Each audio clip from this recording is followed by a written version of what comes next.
Hi guys, in this video, we're going to be going over custom fields and the different types of custom fields you can use to track additional data. So what are custom fields?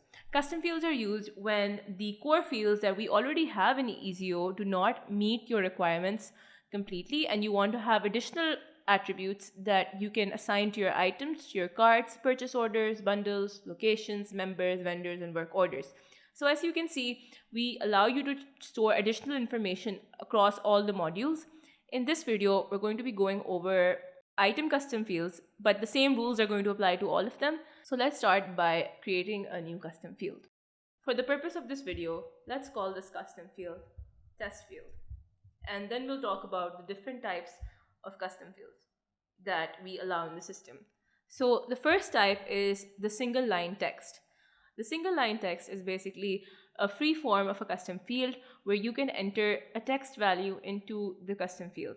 The default value of a custom field is the value that's always going to be pre-filled in the custom field if you haven't filled in something yourself. So let's call it demo1.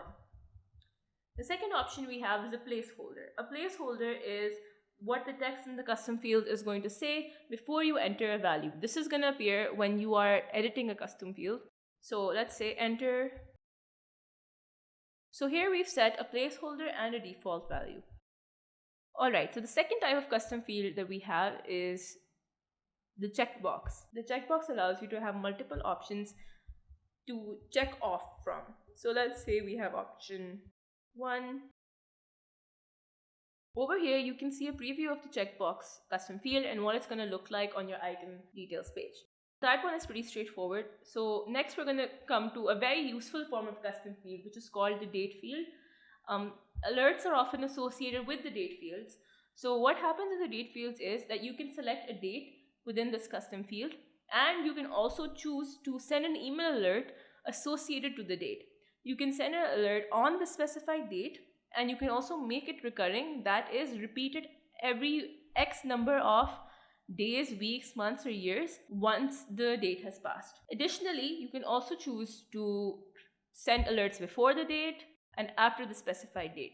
You can also add phases, which is basically, let's say you have advanced alert days, you have one advanced alert day, then you say I want to get this alert 2 days before the date.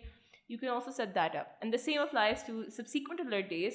That is, you can send an alert 1 day after the date passes, 2 days after the date passes, or however many number of days you want to specify over here. So those are the date field alerts. They're very useful in cases where you're looking to track expiry dates or contract renewal dates and you want to get an alert timely for that specific custom field and items that custom field applies to. The next one we're going to discuss is the multiple choice custom field. Similar to the checkbox custom field, the multiple choice custom field allows you to set a number of options, and at any given time you can only select one. This is great for use cases where there is a specific option that you want users to select and not give them multiple options. Then we have the number field. The number field is basically similar to a text field, except you can only enter numbers in this. This is useful if you're looking to track barcodes, serial numbers, or any kind of additional number-based attribute that you want to be strictly stored as a number. Then we have paragraph text. This is again a free form type of custom field, very similar to single line text except longer. So you can adjust the length of the box and there is no limit on how many words you can write in it. It's very similar to the description box on the item details page. And the last custom field we have to discuss is the drop down custom field. So in the drop down custom field, we see the field as a drop down. So over here you can see in the preview, you see that we have the option to select an option in the drop down. So you have option 1, 2, and 3, and you can select any one of them from here. Additionally, in the drop down type custom field, we have an additional feature called linking to a module.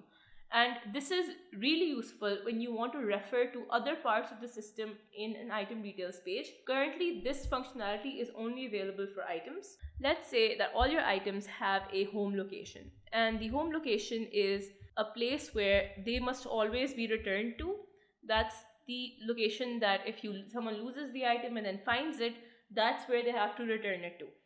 So let's call it the home location. And let's choose to link this home location to a module. Now over here, what we're going to do is we're going to go into the module, and since we want this to be a location that already exists in the system, we're going to select the locations module.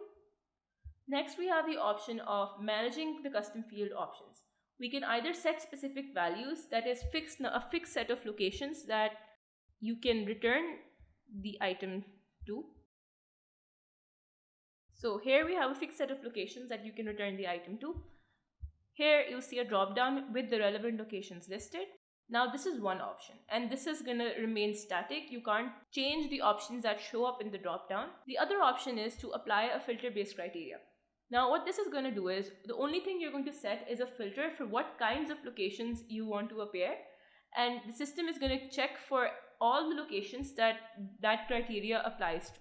So let's say you want to have a location which contains So let's say you want to have a location which contains the name head office, because that's the way you know that this location is a head office where that item needs to be returned to. So you add where the item needs to be returned to. So you add that filter, and over here it shows you the filter you've applied, and it shows you the results that came from that filter. Now one thing to note is that if you add another location with the word head office in its title, it's automatically going to add that as a location option within the dropdown as well. So for this purpose, you would have to search in the dropdown to see your options. Again, this is very useful if you have a dynamic set of options. So that's one use of the dropdown type custom field with the link to module option. So these are all the types of custom fields, and now we're going to go over our custom field settings as well as group associations. Further in, we also have these settings that you can select. You can make custom fields mandatory on certain actions. You can simply choose to display them upon actions. You can make them available as part of a print label.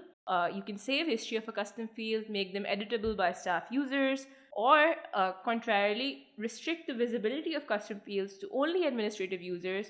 You can display custom fields on remove stock, and you can display on add stock. Furthermore, you can also associate custom fields to specific groups. So let's say you have a custom field for contract renewal that only applies to heavy machinery. For that purpose, you can unselect all of the groups and only select the relevant ones. That way, you're only going to see the custom field associated to items that are part of that group. And that pretty much sums up all that you need to know about custom fields in EasyOffice.